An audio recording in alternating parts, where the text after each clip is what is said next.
Hello friends, आज हम लोग देखेंगे CIB retail banking module D का यूनिट 16 जो कि है रिकवरी ऑफ रिटेल लोन्स के ऊपर। तो फ्रेंड्स, जैसे लोन्स जो है बैंकों के लिए बहुत ही ज़रूरत है जिससे कि बैंक का जो है इनकम जनरेशन होता है, उसी तरह अगर उस एसेट से बैंक का इनकम जनरेशन अगर बंद हो जाए तो उसको किस तरीके से रिकवर करना है वही हम लोग इस चैप्टर में देखेंगे। So this unit will mainly focus on various recovery processes being initiated by banks in recovering the retail asset when default takes place.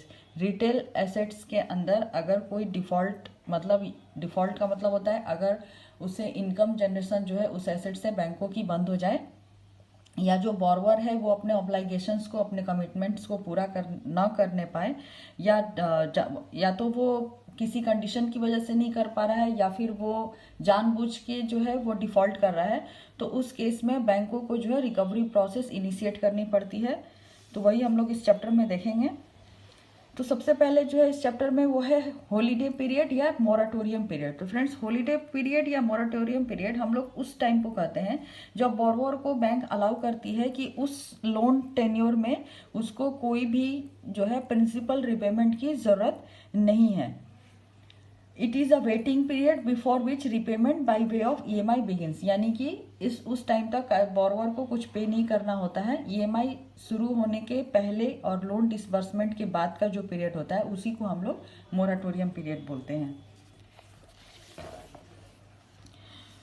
तो जनरली मोराटोरियम पीरियड जो है वो कब होगा? टर्म लोन में be disbursed either in single debit और in multiple debits as per requirement. जो भी टर्म लोन होते हैं, जैसे हाउसिंग लोन में हम लोग देखते हैं फ्रेंड्स, वहाँ पे क्या होता है कि स्टेज डिसबर्समेंट होती है, जो कंस्ट्रक्शन का केस होता है वहाँ पे, और जहाँ पे परचेज का केस होता है या रीसेल ऑफ फ्लैट का केस होता है वहाँ पे सिंगल डेबिट में जो है लोन डिसबर्समेंट किया जाता है। ठीक वैसे ही एजुकेशन लोन में सेमेस्टर वाइज जो है वो हम लोग लोन डिसबर्स करते हैं, तो उसको हम लोग मल्टीपल डेबिट्स के थ्रू डिसबर्स करेंगे। Holiday period interest needs to be serviced. Holiday period में इंटरेस्ट जो है वो सर्विस करना होता है, लेकिन एजुकेशन लोन में जो है ये रिक्वायरमेंट जो है वो नहीं होती है। आप इंटरेस्ट जो है रीपे कर भी सकते हैं और नहीं भी कर सकते हैं, ये बोरोवर के ऊपर होता है। In respect of housing loan, holiday period up to 18 months is allowed in case of construction. अगर केस ऑफ कंस्ट्रक्शन है बिल्डिंग का, तो वहां पे हाउसिंग लोन में 18 मंथ्स तक का जो है हॉलीडे पीरियड दिया जाता है, और परचेज के केस में 3 मंथ्स तक का हॉलीडे पीरियड जो है वो बोरोवर को दिया जाता है। The holiday period is allowed within an intention to allow the borrower to get themselves equipped for repayment। जैसे अगर लोन लेने के बाद बोरोवर की बहुत सारी कुछ जो है वो रिक्वायरमेंट होती है, तो बोरोवर के ऊपर अचानक से एक्सेस बर्डन ना आ जाए, इसीलिए उसको कुछ दिनों का जो है वो हॉलीडे रिपेमेंट पीरियड जो है वो ऑफर करती है बैंक। तो इससे क्या है, बोरोवर जो है वो अपने आप को तैयार कर पाता है लोन को रीपे करने के लिए। Types of monthly instalment. Monthly instalment कितने तरह के हो? तो मेनली जो है 3 टाइप्स के जो है मंथली इंस्टॉलमेंट होते हैं टू रीपे देयर लोन्स। तो उसमें कौन कौन से हैं? तो सबसे पहला जो है वो है बुलेट पेमेंट। बुलेट पेमेंट में क्या होता है कि लोन अमाउंट विथ इंटरेस्ट जो है सिंगल पेमेंट में at the end of the loan period जो है वो उसको रीपे करती है। Small value gold loans are paid in this way. कुछ बुलेट पेमेंट में क्या होता है फ्रेंड्स कि इंटरेस्ट जो है वो सर्विस करनी होती है और सिर्फ प्रिंसिपल अमाउंट जो है वो eight the end of the tenure borrower को पे करना होता है। फिर नेक्स्ट टाइप का जो लोन है वो है fixed instalment loan. Fixed instalment loan में जो लोन अमाउंट होती है वो ईएमआई यानी कि इक्वल मंथली इंस्टॉलमेंट में डिवाइड की जाती है। तो इससे क्या होता है कि इंटरेस्ट जो है वो जितना भी उसका सर्विसिंग इनिशियल जो है स्टेज है उसमें उसको इक्वली पे करना होता है, जो कि इनिशियल स्टेज में क्या होता है कि इंटरेस्ट जो है वो उसका पोर्शन जो है ईएमआई में वो ज़्यादा होता है और प्रिंसिपल का पोर्शन कम होता है। लेकिन जैसे जैसे ईएमआई जो है वो बढ़ती जाती है, जैसे जैसे उसका टेन्योर कंप्लीट होता जाता है, वैसे वैसे जो ईएमआई में इंटरेस्ट का जो पोर्शन है वो कम होता जाएगा और प्रिंसिपल का पोर्शन जो है वो ज़्यादा होता जाता है। तो इसी को हम लोग ईएमआई सिस्टम जो है वो कहते हैं। तो ईएमआई जो है, ईएमआई में 2 मेन कंपोनेंट्स हैं, वो है प्रिंसिपल और इंटरेस्ट, जो कि जैसे मैंने अभी बताया फ्रेंड्स कि इनिशियल मंथ्स में इंटरेस्ट जो है वो कम होता है और बाद में शुरू में जो है इंटरेस्ट का पोर्शन ज़्यादा होता है, और जैसे जैसे लोन टेन्योर बढ़ता जाता है वैसे वैसे इंटरेस्ट का पोर्शन जो है वो कम होता जाता है और प्रिंसिपल का कंपोनेंट जो है वो बढ़ता जाता है। तो इसका जो फॉर्मूला है वो है EMI equal to P into R into 1+r⁴n divided by 1+r⁴n minus 1। यहाँ पे P जो है प्रिंसिपल ऑफ अमाउंट है, R जो है rate of interest per month है। अगर रेट ऑफ इंटरेस्ट 10% है तो मंथली रेट ऑफ इंटरेस्ट उसका 10 डिवाइडेड बाई 12 इंटू 100 हम लोग निकालेंगे। और N का मतलब होता है नंबर ऑफ इंस्टॉलमेंट, यानी कि अगर कोई लोन जो है अगर 20 ईयर्स के लिए है तो नंबर ऑफ इंस्टॉलमेंट जो है वो 20 इंटू 12 इक्वल टू 240 जो है वो होगा नंबर ऑफ इंस्टॉलमेंट। तो इसके ऊपर फ्रेंड्स हम लोग एक केस स्टडीज करेंगे तो वहाँ पे आपको ये बहुत अच्छे से समझ में आ जाएगा। अभी आप इसका फॉर्मूला जो है उसको याद कर लीजिए, EMI equal to P into R into 1+r⁴n divide by 1+r⁴n minus 1। अब लोन के बाद जो है उसमें आया default and rescheduling in retail loan. तो डिफॉल्ट का मतलब होता है फ्रेंड्स कि अगर कोई भी बोरोवर है वो non payment of agreed instalment अगर नहीं करता है तो ये जो है उसको हम लोग डिफॉल्ट कहेंगे। तो किसी भी लोन में ये हमेशा इंश्योर करना चाहिए कि जो लोन दिया जा रहा है वो उसी पर्पस के लिए यूज किया जा रहा है जिस पर्पस के लिए वो दिया जा रहा हो। जो इंटरेस्ट और इंस्टॉलमेंट या प्रिंसिपल का जो पेमेंट है एज पर लोन टर्म्स एंड एग्रीमेंट वो पे हो रहा है या नहीं हो रहा है। बोरोवर को जो है जो भी सिक्योरिटी या हाइपोथिकेशन है वो उसको उसके बारे में कंप्लीट इंफॉर्मेशन देनी है। Neither the bank nor the borrower takes step which will jeopardise the relationship. या तो बैंक या तो बोरोवर दोनों को भी किसी भी तरीके का एक्शन नहीं करना है जिससे कि जो लोन जो है उसमें कोई प्रॉब्लम क्रिएट हो। तो इसमें जो है number 2 is the most important, यानी कि payment of interest and installment और principal as per agreed terms. तो अगर डिफॉल्ट कंटिन्यू करता है कितने दिनों तक, 90 डेज तक, अगर कोई बोरोवर 90 डेज तक रीपे नहीं करता है तो लोन जो है वो NPA यानी कि नॉन परफॉर्मिंग एसेट में कन्वर्ट हो जाएगी। Any one of the above two has to be affected by the bank. To मतलब to pay the higher EMI। जैसे कि अगर कोई लोन दिया जा रहा है किसी भी कस्टमर को तो अगर वो नहीं रीपे कर पा रहा है या उसको कोई प्रॉब्लम हो रही है तो बैंक जो है उसको रीशेड्यूलिंग का ऑप्शन जो है वो प्रोवाइड करती है। तो वहाँ पे क्या होता है कि कस्टमर के पास अगर रेट ऑफ इंटरेस्ट जो है चेंज हो गया तो बढ़ गया, मान लीजिए रेट ऑफ इंटरेस्ट, तो उसका जो EMI है वो भी बढ़ जाएगा। तो उस केस में जो बोरोवर है उसको दो ही ऑप्शन मिलेंगे, या तो वो हायर EMI पे करे उसी रिपेमेंट पीरियड के अंदर, या फिर उसका EMI जो है कम कर दिया जाए और उसका रिपेमेंट पीरियड जो है वो एक्सटेंड कर दिया जाए ताकि वो उसके रिपेइंग कैपेसिटी के हिसाब से उसको रीपे करता रहे। तो अगर इन दोनों केसेस में से कोई भी केस अराइज होगा तो वो बैंक को कैसे इफेक्ट करेगा। तो pay the higher EMI and keep the repayment period at the same level, but most of the customer may not afford to pay the increase EMI as the same will be substantial. जैसा कि मैंने आपको बताया friends कि कुछ borrower जो है वो हायर EMI जो है वो रीपे नहीं कर पाते हैं, तो इसलिए उनके लोन टेन्योर को जो है ऑप्शन रहता है कि उसको एक्सटेंड किया जाए और जितना EMI वो पे कर रहे हैं उसी को कंटिन्यू किया जाए। तो इससे क्या होता है कि बैंकों को जो डिफॉल्ट की जो चांसेस है वो काफ़ी कम हो जाती है और इनकम जनरेशन जो है वो बना रहता है। तो बोरोवर के पास ये दोनों ही ऑप्शन है, वो या तो सेम EMI में टेन्योर बढ़ा के कंटिन्यू कर सकता है या फिर वो हायर EMI जो है सेम लोन टेन्योर के ऊपर रीपे कर सकता है। तो मोस्टली जो है रीशेड्यूलिंग का केस हाउसिंग लोन में या फिर क्रेडिट कार्ड या पर्सनल लोन में देखने को मिलता है। एजुकेशन लोन में भी हम लोग रीशेड्यूलिंग जो है वो प्रोवाइड करते हैं। तो मेनली लोन में जो डिफॉल्ट होता है फ्रेंड्स वो उसका दो कारण होता है। पहला तो होता है जेन्युइन डिफॉल्ट और दूसरा होता है विलफुल डिफॉल्ट। जेन्युइन डिफॉल्ट क्या है? जेन्युइन डिफॉल्ट का मतलब है कि कस्टमर जो है वो फेल हो गया रीपे करने में, तो वो जो फेल हो गया वो इंटेंशनली जो है वो नहीं कर रहा है, उसके कुछ पर्सनल प्रॉब्लम हो गई या फिर उसकी जॉब चली गई या कुछ उसका मेडिकल एक्सपेंसेस हो गया या कुछ ऐसे कंडीशन हो गए जिसको कि वो जो है कवर अप नहीं कर पा रहा है और उसकी वजह से वो लोन को रीपे नहीं कर पा रहा है।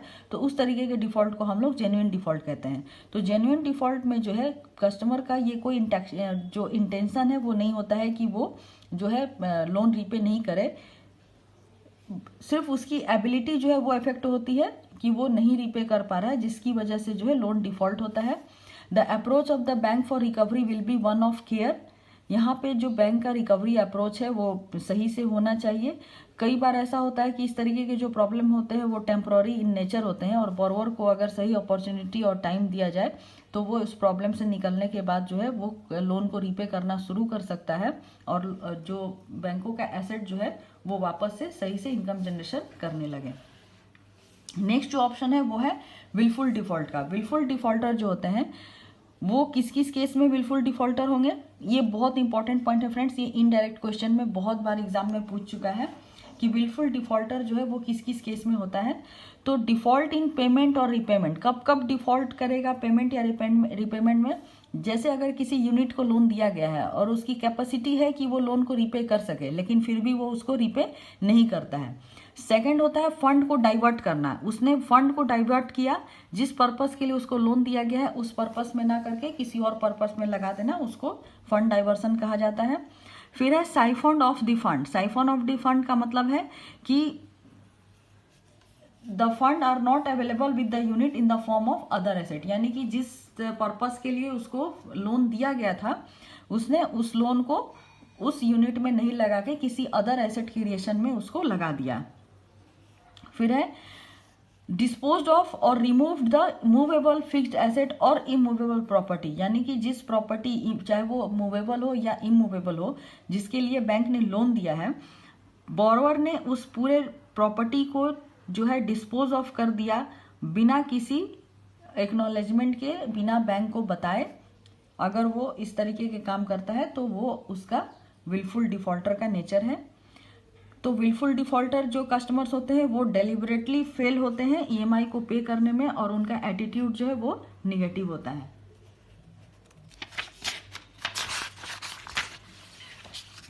अभी विलफुल डिफॉल्टर्स के लिए क्या क्या पेनल मेजर्स हैं, तो कोई भी एडिशनल फैसिलिटीज जो है कोई भी बैंक या फाइनेंशियल इंस्टीट्यूशन इस तरीके के विलफुल डिफॉल्टर को प्रोवाइड नहीं करेगा।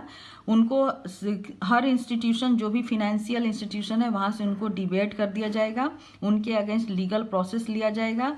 अगर लेंडर चाहे तो वो उनके अगेंस्ट क्रिमिनल प्रोसीडिंग्स जो है वो भी फाइल कर सकता है। अगर विलफुल डिफॉल्टर या कोई विलफुल गारंटर भी है उसमें, तो उसके अगेंस्ट भी बैंक जो है वो लीगल प्रोसीड्स जो है वो ले सकता है अंडर कॉन्ट्रैक्ट एक्ट। अभी डाइवर्सन ऑफ फंड कैसे कर सकता है कोई भी विलफुल डिफॉल्टर, तो जैसे अगर उसने शॉर्ट टर्म वर्किंग कैपिटल के लिए जो है यूटिलाइज किया फंड, जबकि उसको लॉन्ग टर्म पर्पस के लिए अगर लोन दिया गया है, उसने बोरोइंग फंड को डिप्लॉय किया, यानी कि उसने जिस पर्पस के लिए लोन लिया था, जिस एसेट क्रिएशन के लिए, वो एसेट ना क्रिएट करके किसी और एसेट में उसको इन्वेस्ट करता है, तो वो डिप्लॉइंग ऑफ बोरोइंग फंड हो गया। Transferring borrowed fund to the subsidiaries और ग्रुप ऑफ कंपनीज और अदर कॉर्पोरेट्स, फंड को किसी अदर सब्सिडियरी या ग्रुप ऑफ कंपनी में या अदर कॉर्पोरेट में ट्रांसफर कर दिया। Routing of fund through any bank other than the lender bank, और जो भी उसका फंड जो है उसको वो रूट कर रहा है दूसरे बैंक के थ्रू, ना कि जिस बैंक से उसने लोन लिया है उस बैंक से ट्रांजेक्शन ना करके वो किसी अदर बैंक के थ्रू जो है ट्रांजेक्शन कर रहा है। Investment in other companies by way of acquiring equities और debt instrument without approval of the lenders, बिना लेंडर के अप्रूवल के वो अदर कंपनी में बाय वे ऑफ इक्विटीज और डेट इंस्ट्रूमेंट जो है इन्वेस्ट कर रहा है। Shortfall in deployment of funds, यानी कि जितना उसने डिसबर्स किया है अमाउंट को उतना जो है उसकी अकाउंटिंग वो नहीं कर रहा है, उसमें शॉर्टफॉल दिखा रहा है, तो इस तरीके के deployment of shortfall in deployment of fund को भी हम लोग डाइवर्सन ऑफ फंड बोलेंगे। फिर है साइफोनिंग ऑफ फंड। साइफोनिंग ऑफ फंड क्या है कि बैंक जो बोरोवर है उसने जिस पर्पस के लिए बैंक से फंड लिया है वो उस पर्पस को में यूटिलाइज ना करके किसी और पर्पस में जो है फंड को यूटिलाइज कर रहा है। विलफुल डिफॉल्टर के लिए जो कट ऑफ लिमिट है फ्रेंड्स वो ₹25 लाख एंड अबव का जो विलफुल डिफॉल्टर केस होगा वो आरबीआई ने उसका कट ऑफ लिमिट जो है वो डिसाइड कर रखा है। अभी लोन जो है वो उसकी मॉनिटरिंग का जो प्रोसेस है वो अराइज होता है जब लोन जो है वो डिफॉल्ट होना शुरू हो गया हो, या आपको लगता हो कि लोन में जो है अभी रिपेमेंट आने में प्रॉब्लम आ रही है, तो उस तरीके के लोन्स को मॉनिटरिंग करने से उसको वापस से जो है कवर अप किया जा सकता है। तो इस ऐसे लोन जिसको कि हम लोग स्पेशल मेंशन अकाउंट कहते हैं, तो वो तो स्टैंडर्ड कैटेगरी में ही होते हैं फ्रेंड्स, लेकिन उसमें इरेगुलरिटीज जो है वो देखने को मिलती है, तो उसी को हम लोग एसएमए अकाउंट बोलते हैं। तो एसएमए जो है उसको 3 कैटेगरी में डिवाइड किया गया है, एसएमए 0, एसएमए 1 एंड एसएमए 2। तो एसएमए 0 जो है वो अगर किसी लोन में प्रिंसिपल या इंटरेस्ट पेमेंट जो है वो ओवर ड्यू है 1 डे से लेकर 30 डेज तक, तो उसको हम लोग एसएमए 0 में कैटेगराइज करेंगे। अगर ये 31 से 60 डेज तक ओवर ड्यू है तो एसएमए 1 में कैटेगराइज करेंगे, और अगर 61 डेज से 90 डेज तक ओवर ड्यू है तो उसको हम लोग एसएमए 2 में कैटेगराइज करेंगे। तो अभी इस पे क्लासिफिकेशन हम लोग कैसे करेंगे इरेगुलर लोन्स का। तो इरेगुलर लोन्स को क्लासिफाई करने का जो हम लोग मेथड लेते हैं वो है income recognition, asset classification and provisioning norms. इसके बेसिस पे इरेगुलर लोन जो है उनको क्लासिफाई किया जाता है। तो सबसे पहला जो है वो है इनकम रिकॉग्निशन का। इनकम रिकॉग्निशन का मतलब होता है कि कोई भी रिटेल एसेट यानी कि लोन जो है वो एनपीए हो जाती है। कब एनपीए होती है? जब उससे इनकम जनरेशन जो है वो बैंकों को होना बंद हो जाता है। तो ये इनकम जनरेशन जो है कैसे बंद होगा? सबसे पहला तो है कि इंटरेस्ट या इंस्टॉलमेंट जो है वो ओवरड्यू रहेगा for a period of more than 90 days. In case of overdraft and cash credit account जो है वो आउट ऑफ ऑर्डर स्टेट में रहेगी। आउट ऑफ ऑर्डर स्टेट का मतलब है फ्रेंड्स कि जो सीसी अकाउंट या ओडी अकाउंट है उसमें मोर देन 90 डेज तक जो है कोई भी क्रेडिट नहीं हुआ है तो उसको आउट ऑफ ऑर्डर कहेंगे। या फिर जो क्रेडिट हुआ है उसमें जितना उसका इंटरेस्ट जो है डेबिट हुआ है उससे कम अगर क्रेडिट है तो भी वो आउट ऑफ ऑर्डर है। और अगर ये एक्सपायर्ड लिमिट है और expired limit more than 60 days अगर रहता है तो भी ये आउट ऑफ ऑर्डर का केस कहा जाएगा।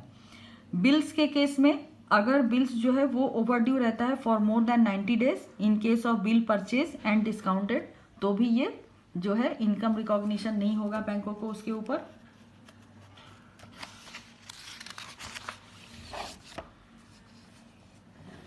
तो इन लोन्स पे जो इनकम रिकॉग्निशन होता है वो हम लोग कैसे करते हैं? एनपीए अकाउंट में अगर कोई इनकम जो है वो हम लोग रिकॉग्नाइज नहीं करते हैं on accrual basis, but is booked as a income only when it is actually received. जब ये एक्चुअली रिसीव्ड होगा तभी इसको हम लोग जो है उस पर अप्लाई करेंगे। Term deposit, NSC case, Indira Vikas Patra, Kisan विकास पत्र और लाइफ पॉलिसीज के ऊपर अगर कोई लोन दे रखा है बैंकों ने तो इसके ऊपर जो है इनकम मतलब इंटरेस्ट जो है वो अप्लाइड होगा, तब तक अप्लाइड होगा जब तक उसमें एडिक्वेट मार्जिन जो है वो अवेलेबल है। If any advance including bills purchased and discounted becomes NPA, the entire interest accrued and credited to the income account in the past period should be reversed if the same is not realised. अगर कोई भी advance है including bills purchase and discounted जो कि NPA हो रखा है तो उसके ऊपर जो भी इंटरेस्ट जो है वो अप्लाइड हो रहा है या अक्रूड हो रहा है और इनकम अकाउंट में क्रेडिट हुआ है इन पास्ट में और वो रियलाइज नहीं हुआ है तो उसको जो है बैंकों को रिवर्स करना होता है। नेक्स्ट है asset classification. Asset classification friend जो लोन्स होते हैं जो नॉन परफॉर्मिंग एसेट्स हैं उनको जो है on the basis of period 3 category में कैटेगराइज किया गया है। पहला जो है सब स्टैंडर्ड एसेट, दूसरा है डाउटफुल एसेट और तीसरा है लॉस एसेट। तो सब स्टैंडर्ड एसेट ऐसे लोन को कहते हैं जहां पे कि लोन जो है एनपीए कैटेगरी में रहा हो लेस देन और इक्वल टू 12 मंथ्स, तो ऐसे लोन को हम लोग सब स्टैंडर्ड में कैटेगराइज करेंगे। डाउटफुल एसेट जहां पे कि मोर देन 12 मंथ्स का अगर कोई लोन एनपीए कैटेगरी में रहता है तो वो डाउटफुल एसेट में जाएगा। और लॉस एसेट जो है जहां पे कि किसी भी एसेट में अब ये नहीं है कि जो उस पर किसी भी तरीके का रिकवरी जो है वो पॉसिबल है, मतलब कि the an asset is considered uncollectible, यानी कि इसके ऊपर कोई भी इनकम जो है अब रिसीव नहीं होने वाला है और ये मोर देन जो है 1 ईयर प्लस 3 ईयर यानी 4 ईयर से ज्यादा का अगर कोई लोन होता है तो वो लॉस एसेट में कैटेगराइज होता है। तो यानी कि जो सब स्टैंडर्ड एसेट है वहां पे लोन 1 साल तक रहेगा और डाउटफुल में DB1, DB2 और DB3 होता है फ्रेंड्स, जो कि further 1 year then 24 months then 36 months के लिए रहता है और उसके बाद जो लोन है वो लॉस एसेट में कैटेगराइज हो जाता है। तो classification of asset is to be borrower wise and not facility wise. तो जो भी एसेट का क्लासिफिकेशन होगा जो एनपीए लोन्स है उसका क्लासिफिकेशन बोरोवर वाइज होता है ना कि फैसिलिटी वाइज होता है। और ऐसा कोई केस अगर फ्रॉड का कोई केस है तो ये सीधे सीधे जो है लॉस एसेट में कैटेगराइज हो जाएगा या फिर डाउटफुल एसेट में कैटेगराइज होगा। डाउटफुल एसेट में कब कैटेगराइज होगा कोई भी लोन डायरेक्टली? जब उसमें अवेलेबल सिक्योरिटी जो है वो less than 50% of the value asset by bank रहेगी, तो इस तरीके के लोन को हम लोग डायरेक्टली जो है डाउटफुल एसेट में कैटेगराइज करेंगे। और अगर सिक्योरिटी की value less than 10% of outstanding amount of the borrowal account अगर रहेगी, तो उसको हम लोग डायरेक्टली लॉस एसेट में कैटेगराइज करेंगे। ये दोनों पॉइंट भी बहुत इंपॉर्टेंट है फ्रेंड्स, इसको आप ध्यान से देखिएगा। किसी भी सिक्योरिटी की वैल्यू अगर बैंक के एसेट वैल्यू से 50% होती है तो वो डाउटफुल एसेट में क्लासीफाई होगी, और अगर किसी भी सिक्योरिटी की realisable value 10% of the outstanding amount in the borrowal account रहेगी। यहाँ देखिए ये आउटस्टैंडिंग अमाउंट के ऊपर है, और यहाँ ये realisable value of the security का 50% से अगर कम है तो है। तो अगर वैल्यू 50% से कम है तो ये डाउटफुल में कैटेगराइज होगा, और अगर आउटस्टैंडिंग बैलेंस के 10% से भी कम है सिक्योरिटी का वैल्यू तो ये लॉस एसेट में कैटेगराइज होगा। नेक्स्ट जो है वो है प्रोविजनिंग नॉर्म्स। तो प्रोविजनिंग नॉर्म्स हमने बीएफएम में भी काफ़ी अच्छे से देखा था फ्रेंड। यहाँ पे क्विक रिकैप हम लोग ले लेते हैं।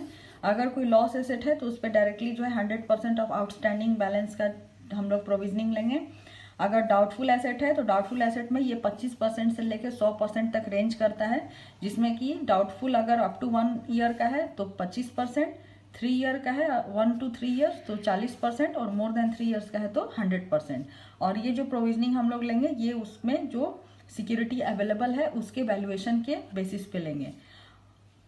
सब स्टैंडर्ड के केस में हम लोग 15% of the total outstanding amount का प्रोविजन लेते हैं, और अगर अनसिक्योर्ड एक्सपोजर है तो 10% एक्स्ट्रा यानी कि 25% अनसिक्योर्ड पोर्शन के ऊपर और 15% सिक्योर्ड पोर्शन के ऊपर लेंगे।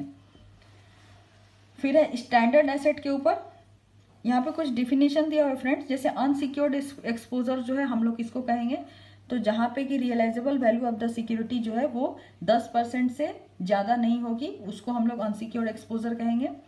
एक्सपोजर का मतलब फंड बेस्ड और नॉन फंड बेस्ड दोनों को मिला के हम लोग एक्सपोजर बोलेंगे। और सिक्योरिटी जो है ये टेंजिबल सिक्योरिटी जो है जो कि properly discharge to the bank होगी, उसको हम लोग सिक्योरिटी बोलेंगे। इनटेंजिबल सिक्योरिटी जैसे कि गारंटीज को हम लोग सिक्योरिटी में काउंट नहीं करते हैं। फिर है स्टैंडर्ड एसेट। स्टैंडर्ड एसेट के ऊपर भी हम लोग प्रोविजन करते हैं। तो एग्रीकल्चर एक्टिविटीज और एसएमई एक्टिविटीज के लिए जो प्रोविजन है वो 0.25% है। कमर्शियल रियल एस्टेट में 1%, और अगर ये रेसिडेंशियल हाउस का केस है तो 0.75%। नॉर्मल हाउसिंग लोन्स के ऊपर जो कि 7 जून 2017 के बाद के दिए हुए हैं उस पर हम लोग 0.25% का प्रोविजन लेंगे, और बाकी के जितने भी लोन्स होते हैं उन पे हम लोग नॉर्मल 0.40% का प्रोविजन जो है वो लेते हैं। अभी रिकवरी पॉलिसी ऑफ बैंक, अब लोन जो है एनपीए हो गया तो उसको रिकवरी करना है, तो उसके लिए बैंकों की पॉलिसी कैसी होनी चाहिए, तो बैंक का पॉलिसी जो है वो dignity and respectful to the customer होना चाहिए। पॉलिसी में ऐसा कोई भी अनड्यूली कोर्सिव यानी कि जो कि अनड्यूली मतलब जो कि सही नहीं हो बोरोवर के पॉइंट ऑफ व्यू से, और ज़्यादा हार्श भी नहीं हो बोरोवर्स के ऊपर, तो इस तरीके के जो है पॉलिसीज बैंकों को फॉलो करने चाहिए। पॉलिसी जो है विथ कर्टसी और फेयर ट्रीटमेंट होना चाहिए। फिर वही सेम पॉइंट्स रिपीट हो रहा है फ्रेंड्स। तो हम लोग फिर जनरल गाइडलाइंस देखते हैं रिकवरी का। जनरल गाइडलाइंस क्या है कि कस्टमर जो है उसको नॉर्मली कांटेक्ट करना है ऑर्डिनरी प्लेस ऑफ हिज और her choice in the absence of any specified place at the place of his or her residence, and if unavailable at his or residence at the place of business or occupation। यानी कि उसके घर पे या उसने जो address दे रखा है बैंक के पास वहाँ पे ही आपको कस्टमर को अप्रोच करना है, या फिर उसके जो जहाँ पे वो काम करता है उस जगह पे आप उसको अप्रोच कर सकते हैं। जो भी पर्सन ऑथराइज है बैंक की तरह से जो बैंक को रिप्रेजेंट कर रहा हो या जो रिकवरी ऑफिसर हो, ये बोरोवर को जो है अच्छे से पता होना चाहिए। बोरोवर के प्राइवेसी को रिस्पेक्ट करना चाहिए बैंकों को। बैंकों ने जो भी रिकवरी प्रोसीड्योर है, जो भी कम्युनिकेशन है, वो सिंपल बिजनेस लैंग्वेज में भेजना चाहिए बोरोवर्स को। बोरोवर का जो कॉन्टैक्टेड टाइम है फ्रेंड्स वो सुबह 7 बजे से लेकर शाम के 7 बजे के बीच में होना चाहिए। ऐसा नहीं है कि बोरोवर को आप 9 बजे या 8 बजे या 12 बजे रात में कॉल करो या उसको कॉन्टैक्ट करो, इसलिए जो नॉर्मल टाइमिंग है that is from 7 AM to 7 PM। Borrower जो है वो रिक्वेस्ट कर सकता है कि उसको किसी भी पर्टिकुलर टाइम या पर्टिकुलर प्लेस पे जो है बैंक कांटेक्ट ना करे, तो बैंकों को इन दैट केस उसके रिक्वेस्ट को ऑनर करना है।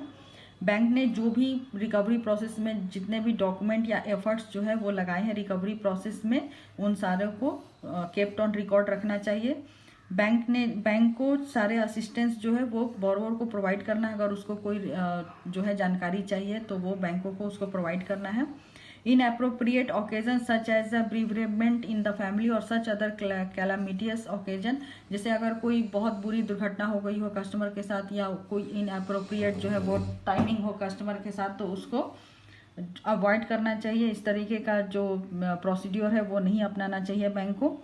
गिविंग नोटिस टू बोरोवर्स, तो बोरोवर को नोटिस कब देना है? बोरोवर के साथ कोई भी रिकवरी प्रोसीडिंग्स जो है अगर आप इनिशिएट कर रहे हैं तो बोरोवर को जो है बिफोर टाइम उसको इन राइटिंग नोटिस देना होता है। बिना नोटिस दिए आप बोरोवर के पास रिकवरी के लिए प्रोसीड नहीं कर सकते हैं। फिर है रीपोसेशन ऑफ सिक्योरिटी। रीपोसेशन ऑफ सिक्योरिटी का मतलब होता है कि किसी भी जो सिक्योरिटी ले रखा है बैंक ने उसको वैल्यू करना और रियलाइज करना थ्रू अप्रोप्रिएट मीन्स, तो इसी को हम लोग रीपोसेशन ऑफ सिक्योरिटी कहते हैं। तो बैंकों को हमेशा जो है फेयर एंड ट्रांसपेरेंट मैनर में जो है सिक्योरिटी को रीपोसेस करना है only after issuing the notice as detailed above, यानी कि कस्टमर को नोटिस इशू करने के बाद ही रीपोसेशन ऑफ सिक्योरिटी जो है बैंक कर सकती है। फिर है valuation and sale of property. जो भी सिक्योरिटी बैंक ने ले रखा है बैंकों को as per law fair and transparent manner जो है जो प्रॉपर्टी है उसका वैल्यूएशन कराना है, जो एसेट है उसका वैल्यूएशन कराना है। और वैल्यूएशन आप किससे कराएंगे? जो बैंक का इम्पैनल्ड वैल्यूअर और गवर्नमेंट ऑथोराइज जो वैल्यूअर होता है उसी के साथ आपको जो है वैल्यूएशन कराना है। और उसके बाद बैंक चाहे तो उसको प्रॉपर्टी को सेल कर सकती है।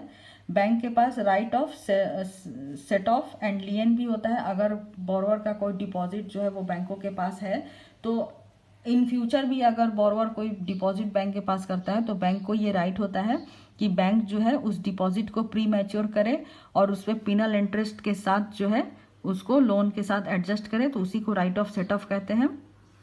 उसके बाद अगर कोई एक्सेस अमाउंट जो है बैंकों के पास बचती है after right of set of या फिर सेल ऑफ प्रॉपर्टी, तो उस अमाउंट को जो है बैंकों को बोरोवर को रिटर्न कर देना होता है after meeting all the related expenses, यानी कि बैंकों के जो भी एक्सपेंसेस उसमें लगे हैं उसको जो भी रिलेटेड एक्सपेंसेस हैं उसको एडजस्ट करने के बाद जो अमाउंट बचता है वो बोरोवर को रिफंड कर देना है।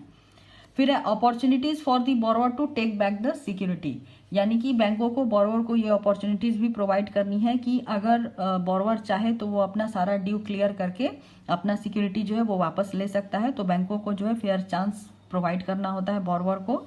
This would be subject to the bank being convinced of the arrangement made by the borrower to ensure timely repayment of remaining instalment in future. और बैंक जो है ये बैंक को जो है वो एक्सेप्टेबल होना चाहिए, मतलब कि जो बोरोवर बोल रहा है या जो वो प्रॉमिस कर रहा है इन फ्यूचर वो उसको फॉलो करेगा। और ये बैंक के डिस्क्रिप्शन में होता है कि वो बोरोवर को जो है जो सिक्योरिटी है वो वापस करे और बोरोवर जो है जैसे वो रीपे कर रहा है वो वैसे करे। इसको आप एक एग्जांपल के थ्रू समझ सकते हैं फ्रेंड। जैसे मान लीजिए कोई व्हीकल का लोन है और बोरोवर ने उसको रीपे करना बंद कर दिया है और बैंक ने क्या किया है कि उसका जो व्हीकल है उसको बैंक ने सीज कर लिया है। तो बोरोवर अगर चाहे तो ये बैंक से अपने व्हीकल को वापस ले सकता है, लेकिन उसको जो भी ड्यूज है वो क्लियर करने होंगे और उसको ये श्योरिटी देनी होगी, ये बैंक को कंफर्म करना होगा कि इन फ्यूचर जो है वो बाकी का लोन जो है वो सही से रीपे कर सकता है। तो बैंक जो है अगर कन्विंस है उसके प्रपोजल से तो बैंक उसको सिक्योरिटी जो है वो वापस कर सकती है और बोरोवर एज यूजुअल जो है उसका रीपेमेंट सही तरीके से पे करना शुरू कर सकता है। अभी नेक्स्ट जो इम्पोर्टेंट टॉपिक है इस चैप्टर का फ्रेंड वो है सारफेसी। ये बहुत ही इंपॉर्टेंट टॉपिक है। तो सारफेसी का फुल फॉर्म होता है securitisation and reconstruction of financial asset and enforcement of security interest act 2002। तो सारफेसी जो है ये बैंकों को अलाउ करती है या जो भी फाइनेंशियल इंस्टीट्यूशन है कि वो जो उन्होंने जिस प्रॉपर्टी के ऊपर लोन दे रखा है उस प्रॉपर्टी का पोसेशन लेकर के वो उसको सेल आउट कर सकती है without intervention of the court. As stated in the Act, it has enabled banks and FIs to realize long-term asset, manage problem of liquidity, asset-liability mismatches, and improve recovery by taking possession of securities, sell them and reduce NPA। यानी कि bank जो है या financial institution वो enable होती है कि वो जो लॉन्ग टर्म एसेट है उसको रियलाइज कर सके और उसको लिक्विडेट करके जो भी उनका एसेट लाइबिलिटी मिसमैच हो रहा है उसको वो रिकवर कर सके और उनका रिकवरी जो है वो इम्प्रूव कर सके और उनका एनपीए जो है वो उसको कम कर सके। तो ये सारे प्रावधान जो है वो सारफेसी एक्ट में आते हैं। सारफेसी एक्ट जो है इसका सजेशन दिया था नरसिम्हन कमिटी 2 एंड अंध्यारुजीना कमिटी। तो 2 कमिटी ने मिलकर के जो है सारफेसी एक्ट का रिकमेंडेशन दिया था, जिसमें कि जो बैंक जो है वो प्रॉपर्टी का पोसेशन लेकर के उसको सेल आउट कर सकती है without intervention of the court. और इसमें बोरोवर को जो है शेल्टर नहीं मिल प्रोवाइड होगा अंडर SICA एंड BIFR के केस में। Provision of the SARFAESI act, अभी सारफेसी एक्ट जो है वो उसमें क्या क्या प्रोविजन है, तो इसमें securitisation of financial asset, reconstruction of financial asset and recognition of any interest created in the security for due repayment of the loan. ये बैंकों को पावर टू इन्फोर्स करती है कि वो सिक्योरिटी जो है उसको रियलाइज कर सके। ये बैंकों को एक सेंट्रल रजिस्ट्री जो है वो सेट करने का जो है इसमें प्रोविजन है। इसीलिए सरसाई जो है फ्रेंड वो सारफेसी एक्ट के अंदर में आता है। जो भी सिक्योरिटी जो बैंक लेती है उनको सरसाई में जो है रजिस्टर करना जरूरी होता है।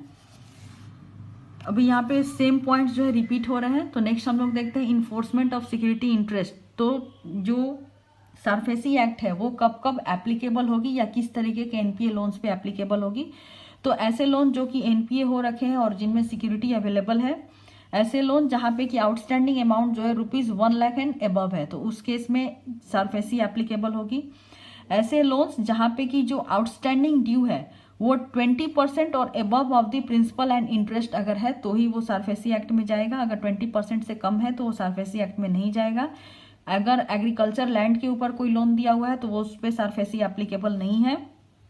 डॉक्यूमेंट जो भी है लोन का वो unexpired period of minimum 6 months होना चाहिए। अगर टाइम बार्ड का केस है तो वहां पे सारफेसी एप्लीकेबल नहीं होगा।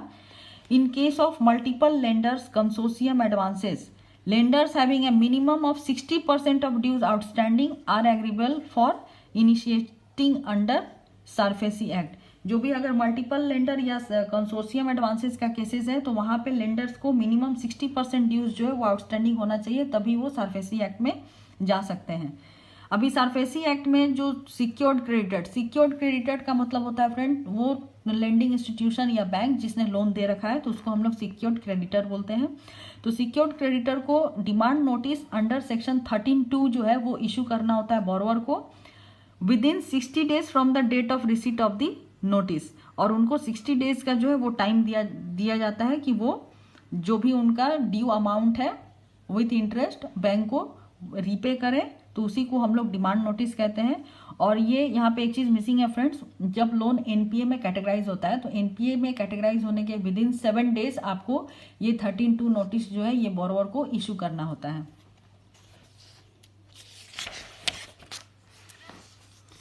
अब डिमांड नोटिस जो है वो बोरोवर को कैसे भेजने हैं, तो ये आप रजिस्टर्ड पोस्ट विथ एडी या फिर speed post, courier, fax message, email या हैंड डिलीवरी के थ्रू जो है proper acknowledgement with the borrower आप उसको भेज सकते हैं। बोरोवर को ये राइट है कि वो with in 15 days from the receipt of such representation जो है वो बैंक में कोई रिप्रेजेंटेशन डाल सकता है या ऑब्जेक्शन रेज कर सकता है। अगर बोरोवर डिमांड नोटिस को कंप्लाई करने में फेल होता है तो section 13 of the SARFAESI Act provides that the after receipt of the demand notice shall not transfer any of the secured asset by way of sale। यानी कि जो borrower है उसको ये राइट नहीं है, अगर उसको डिमांड नोटिस मिला है तो वो जो सिक्योर्ड एसेट है उसको बाय वे ऑफ सेल या लीज या अदरवाइज जो है without prior written consent of the bank वो सेल आउट प्रॉपर्टी को नहीं कर सकता है, लीज पे नहीं दे सकता है या किसी और अदर पर्पज के लिए यूटिलाइज नहीं कर सकता है। अभी नोटिस इशू करने के बाद जो ऑथराइज्ड ऑफिसर्स होते हैं इन प्रेजेंस ऑफ 2 विटनेस, उनको जो सिक्योर्ड एसेट है यानी जिस प्रॉपर्टी के ऊपर लोन दिया गया है जिसके लिए डिमांड नोटिस इशू किया गया है वो बैंकों को पोसेशन लेना होता है। अगर पोसेशन लेते वक्त उसमें कुछ इन्वेंट्री जो है अवेलेबल है या कोई मूवेबल एसेट अवेलेबल है तो उसका इन्वेंट्री बनाना होता है ऑथराइज्ड ऑफिसर्स को। ऑथराइज्ड ऑफिसर जो है जब इमूवेबल प्रॉपर्टी का अगर पोसेशन लेती है तो वहां पे क्या क्या करना है, by delivering a possession notice to the mortgagor, आपको मॉर्टगेजर को पोसेशन नोटिस जो है वो डिलीवर करना है, या फिर पोसेशन नोटिस जो है उस प्रॉपर्टी के या आउटर डोर पे या किसी भी दिखने वाली जगह पे जो है आपको पोसेशन नोटिस अफिक्स करना है। With in 7 days of taking possession, यानी पोसेशन लेने के 7 दिन के अंदर जो पोसेशन नोटिस होता है उसको 2 लीडिंग न्यूज़पेपर में पब्लिश कराना होता है, जिसमें से एक न्यूज़पेपर जो है वो आपका वर्नाकुलर लैंग्वेज में होना चाहिए। अगर फिजिकल पोसेशन लेने में ऑथराइज्ड ऑफिसर को कोई प्रॉब्लम हो रही है तो वो डीएम के पास या चीफ मेट्रोपॉलिटन मजिस्ट्रेट के पास जो है एफिडेविट फाइल कर सकता है under section 14 of the SARFAESI act. After satisfying the content of the affidavit, जो डीएम या सीएमएम है उनको अंडर सेक्शन 14 जो है ये ऑर्डर पास करना होता है for the taking possession of the secured asset within a period of 30 days from the date of application. अगर 30 days के अंदर कोई ऑर्डर पास नहीं होता है तो उनको जो है इन राइटिंग रीजन देना है और सुटेबल ऑर्डर जो है वो कम से कम 60 दिन के अंदर यानी 60 days के अंदर उनको ऑर्डर जो है इशू कर देना होता है। The borrower including the टीनेंट in the mortgage property if aggrieved, अगर बोरोवर या फिर उस प्रॉपर्टी में कोई टीनेंट रह रहा है और वो बैंक के रिकवरी प्रोसेस से या सरफेसी एक्शन से जो है एग्रीव्ड है तो वो एप्लीकेशन कर सकता है डीआरटी के पास within 45 days from the date on which such measures are taken. DRT जो है वो एप्लीकेशन को डिस्पोज ऑफ करेगी विद इन 60 days। अगर 4 months के अंदर ये एप्लीकेशन डिस्पोज नहीं होता है तो बोरोवर जो है वो अपीलेट ट्रिब्यूनल को जो है अप्रोच कर सकता है, लेकिन उसको विद इन 30 days मतलब 4 months के बाद विद इन 30 days उसको अप्रोच करना होता है। और अपीलेट ट्रिब्यूनल के पास अपील करने से पहले उसको minimum 50% of debt demanded by the bank और determined by the DRT whichever is less उसको डिपॉजिट करना होता है। डीआरटी को ये पावर होता है कि वो जो है ये फी को अप टू 25% तक लेस कर सकती है। ये फी नहीं है फ्रेंड, सॉरी, ये डिपॉजिटिंग अमाउंट जो है उसको 25% तक जो है वो लेस कर सकती है। ऑथराइज्ड ऑफिसर पोसेशन लेने के बाद प्रॉपर्टी का वैल्यूएशन ऑब्टेन करेगा फ्रॉम अप्रूव्ड वैल्यूअर और उसके बाद वहां पे एक रिजर्व प्राइस जो है वो फिक्स की जाएगी। रिजर्व प्राइस फिक्स करने के बाद authorised officer sale notice issue करेगा 30 days का, यानी कि सेल नोटिस इशू करने के 30 days के बाद जो है पब्लिक ऑक्शन कंडक्ट किया जाएगा। तो जो सेल नोटिस हम लोग इशू करेंगे बोरोवर को उसमें क्या क्या मेंशन होना चाहिए, जो रिजर्व प्राइस फिक्स किया गया है जिसपे कि ऑक्शन स्टार्ट होगी, date, time and place of public auction, तो ये 4 चीजें जो है वो उसमें मेंशन होनी चाहिए। फर्स्ट ऑक्शन जो होगा फ्रेंड्स वैल्यू का प्रॉपर्टी का, उसमें प्रॉपर्टी का जो फेयर मार्केट वैल्यू है उसके 95% तक रिजर्व प्राइस जो है उसको फिक्स किया जा सकता है। अगर सेल कंसीडरेशन जो है वो 50 लाख से ज्यादा है, यानी कि जो प्रॉपर्टी बैंक सेल कर रही है वो 50 लाख से ज्यादा का है जिसका ऑक्शन हो रहा है, तो वहां पे 1% इनकम टैक्स जो है वो पे करना होता है। अगर कोई बीडर नहीं मिला फर्स्ट ऑक्शन में तो बैंक जो है रिजर्व प्राइस को फोर्स सेल वैल्यू जो होता है प्रॉपर्टी का वहां तक उसको रिड्यूस कर सकती है।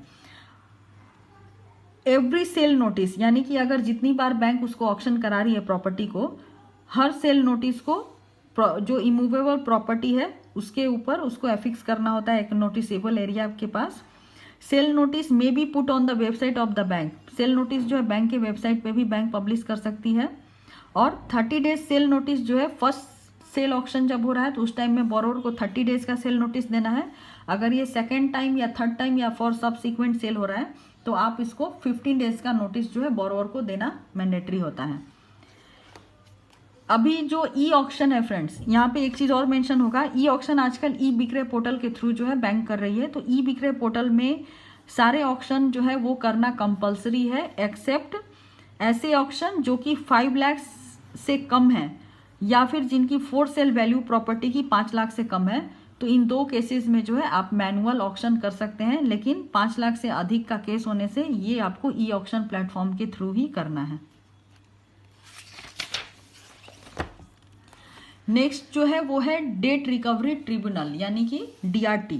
तो डीआरटी जो है इसको सेंट्रल गवर्नमेंट ने एस्टैब्लिश किया था और ये recovery of debt due to bank and financial institution act 1993 के बेसिस पे काम करती है, जिसको कि हम लोग आरडीबी एक्ट भी कहते हैं। जो भी डेट रिकवरी ट्रिब्यूनल होते हैं वहाँ पे एक प्रिसाइडिंग ऑफिसर्स होता है। जो प्रिसाइडिंग ऑफिसर होता है उसको एक या एक से अधिक रिकवरी ऑफिसर जो है वो असिस्ट कर सकते हैं। Presiding officer date recovery tribunal का जो सोल जुडिशियल अथॉरिटी है वो होता है, और वो जो भी हियरिंग है केसेस का उनके सामने होगा, और जो भी जुडिशियल ऑर्डर होगा वो प्रिसाइडिंग ऑफिसर ही पास करेंगे। नेक्स्ट है इन्फोर्समेंट, यानी कि डेट रिकवरी ट्रिब्यूनल में कितने के केसेस या किस तरह के केसेस जो है वो रेफर किए जाएंगे। तो ऐसे लोन जहाँ पे कि जो डेट का अमाउंट है जो कि लेस देन 10 लाख रुपीज है आउटस्टैंडिंग अमाउंट, तो इस तरह के केसेस को हम लोग डीआरटी में रेफर कर सकते हैं। डीआरटी का जो फी है अप टू 10 लैक्स ये 12,000 है, 10 lakhs and above 12,000 plus 1,000 for every 1 lakh, maximum of 1,50,000 ये डीआरटी का फी है। DRT will issue summons of the dividend requiring him to show cause within 30 days of the service of summons। DRT जो है समन इशू करने का जो उसका टाइम होता है वो 30 डेज का होता है। Any person aggrieved by the order passed by the tribunal under DRT Act may prefer an appeal to an appellate tribunal। कोई भी पर्सन जो कि DRT के ऑर्डर से एग्रीव्ड है वो अपीलेट ट्रिब्यूनल के सामने जो है अपील कर सकता है।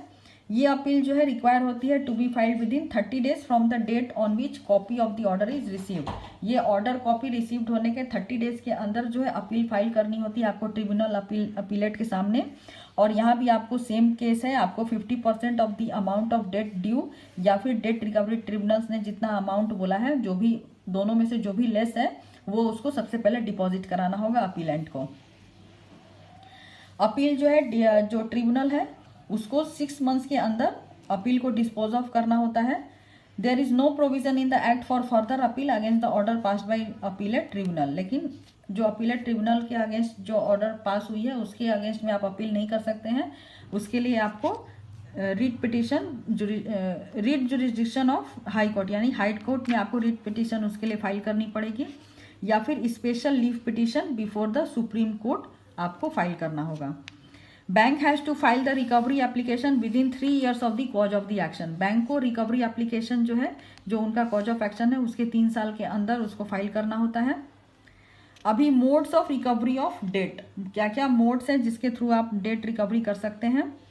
तो जो भी अटैचमेंट या सेल ऑफ द मूवेबल या इमूवेबल प्रॉपर्टी है उसको सेल आउट करके उसका पोसेशन लेकर के सेल करके, या फिर अरेस्ट ऑफ द डिफेंडेंट, जो डिफेंडेंट है उसको अरेस्ट भी किया जा सकता है। तो इस तरीके से जो डीआरटी के केसेस होते हैं उनके फाइनल ऑर्डर के बाद बैंक जो है अपना डेट रिकवर कर सकती है। नेक्स्ट जो है रिकवरी थ्रू लोक अदालत। तो लोक अदालत जो है फ्रेंड्स यहाँ पे मेनली ओटीएस केसेस जो है वो हैंडल किए जाते हैं, यानी कि 1 टाइम सेटलमेंट का केस, और ये the legal services authorities act 1987 के अंडर काम करता है। ये होल इंडिया में एप्लीकेबल है except state of Jammu and Kashmir.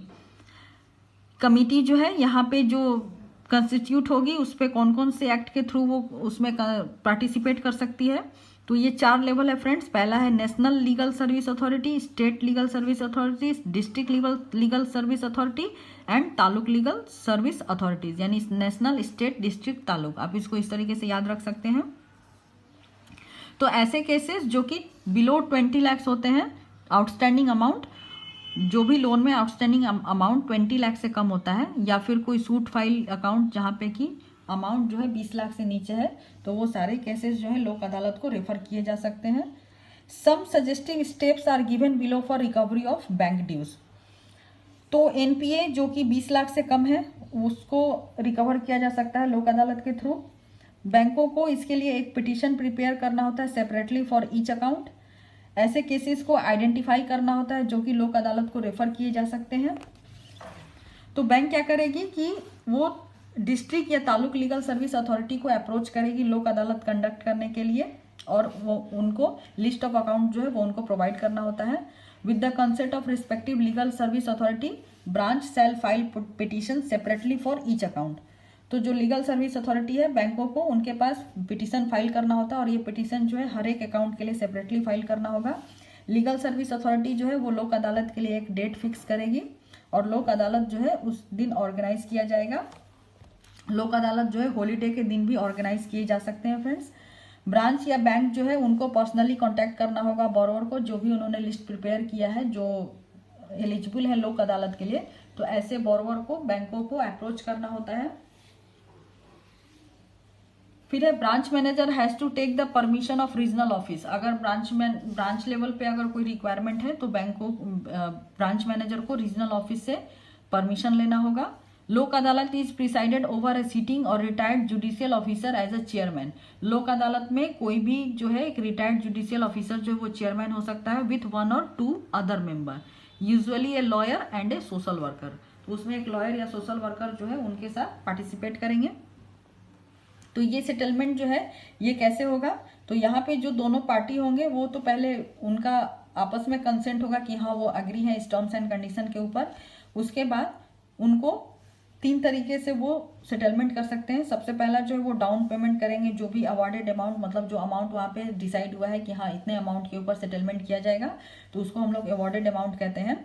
तो उसी टाइम वो उसको दे करके मैटर को सेटल कर सकते हैं, या फिर full payment within a short duration of time वो पेमेंट करके उसको सेटल कर सकते हैं, या फिर full payment amount in instalment within a short duration, यानी इंस्टॉलमेंट में भी एक शॉर्ट ड्यूरेशन के अंदर वो इंस्टॉलमेंट अमाउंट पे करके पूरा पेमेंट दे करके उसको सेटल कर सकते हैं। फिर है लोक Adalat is the consent of both the parties. लोक अदालत में दोनों पार्टीज का कंसेंट होता है, तो इसलिए कोई भी पार्टी जो है can not be forced on any party for a settlement in लोक अदालत। कोई भी पार्टी एक दूसरे को फोर्स नहीं कर सकती है। No appeal shall lie in any court against the award. और जो अवार्ड अमाउंट जो है डिसाइड हुई है उसके अगेंस्ट में कोई भी कोर्ट जो है वो उसके अगेंस्ट में अपील नहीं ले सकती है। While agreeing for a settlement, branch manager should ensure that a default clause, जब आप सेटल्ड कर रहे हैं तो ब्रांच मैनेजर को ये डिफॉल्ट क्लॉज जो है ये उसमें आपको कंसीडर करना होगा फ्रेंड्स, जहाँ पे कि ये लिखा होगा कि अगर जो सेटल्ड है वो फुल्ली नहीं किया जाता है as per the terms of the award, bank shall be at liberty to recover the contracted amount. यानी कि बैंक को ये पूरा राइट है कि वो जो कॉन्ट्रैक्टेड अमाउंट है उसको रिकवर कर सकती है।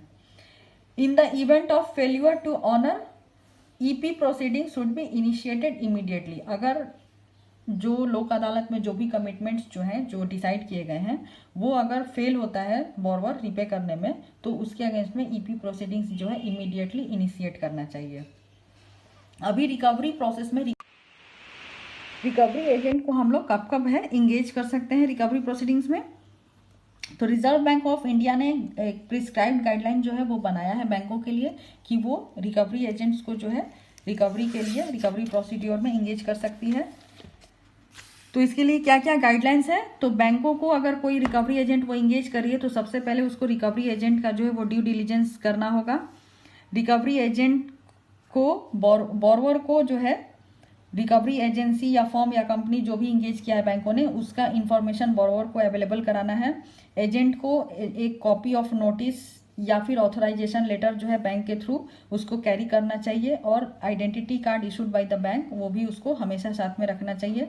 अगर बैंक ने रिकवरी एजेंसी चेंज किया है तो ये बोरोवर को इन्फॉर्म करना चाहिए, और जो न्यू एजेंट फिर से अगर बैंक ने कोई न्यू एजेंट हायर किया है तो उसको भी नोटिस ऑथराइजेशन लेटर या अब उसका आइडेंटिटी कार्ड साथ में लेकर इंक्वायरी प्रोसीडिंग्स के लिए बोरवर के पास जाना चाहिए।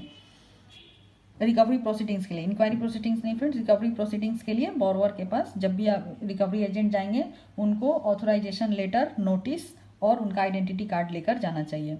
बैंकों को जो है जो भी रिकवरी एजेंट और बोरवर के बीच में जो बातचीत हो रही है उसका रिकॉर्डिंग जो है वो रखना चाहिए। रिकवरी एजेंसी का अप टू डेट डिटेल्स जो है बैंक के वेबसाइट पे पोस्ट होना चाहिए। अगर बोरवर को कोई ग्रीवेंस या कंप्लेंट है और उसने लॉन्च किया है बैंक के पास अगेंस्ट रिकवरी एजेंसी तो बैंकों को उसको डिस्पोज ऑफ करना है। अगर बैंक कन्विंस है विथ अप्रोप्रिएट प्रूफ कि बोरवर जो है वो continuously frivolous and vexatious complaints कर रहा है रिकवरी एजेंट्स के थ्रू, तो बैंक जो है सेम रिकवरी प्रोसीडिंग्स के थ्रू प्रोसीड कर सकती है, even if a grievance complaint is pending with them. Details of the mechanism should also be furnished to the borrower. जो भी मैकेनिज्म है रिकवरी प्रोसीडिंग्स का वो बोरवर को इन्फॉर्म करना चाहिए। कुछ बैंक्स जो है अभी रिकवरी एजेंट्स को इंसेंटिव्स भी दे रही है ताकि जो रिकवरी टारगेट्स जो है वो काफ़ी अच्छे से कंप्लीट हो, और उनको जो बैंक रिकवरी एजेंट को इंसेंटिव पे करती है वो उनको टारगेट भी अलॉट करती है। फिर है taking possession of property mortgage hypothecated to bank. Friend, जैसा कि हमने पहले भी देखा कि बैंक जो है प्रॉपर्टी को या व्हीकल या हाउसिंग लोन जो भी है मॉर्गेज प्रॉपर्टी है उसको सीज करके उसको सेल आउट करके जो है अपना लोन का रिकवरी वो कर सकती है। तो रिकवरी पॉलिसी में इसके सारे टर्म्स एंड कंडीशन जो है वो लिखे होते हैं। जैसे पोसेशन लेने के पहले बोरोवर को आपको नोटिस पीरियड देना है।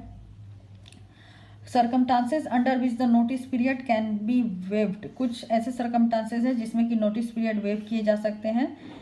जो procedure for taking possession of the security, यानी कि आपका जो सिक्योरिटी का पोसेशन लेने का जो प्रोसीड्योर है वो फॉलो अप करना है।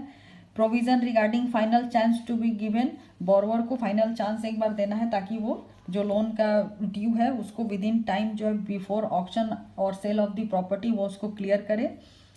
बोरोवर को जो है रीपोसेशन भी दिया जा सकता है सिक्योरिटी का, और जो भी सेल ऑक्शन का जो प्रॉपर्टी का प्रोसीड्योर है वो बैंकों के रिकवरी पॉलिसी में ड्यूली मेंशन होने चाहिए। तो ये सारी चीज़ें जो है वो बैंक के रिकवरी पॉलिसी में ड्यूली मेंशन होने चाहिए।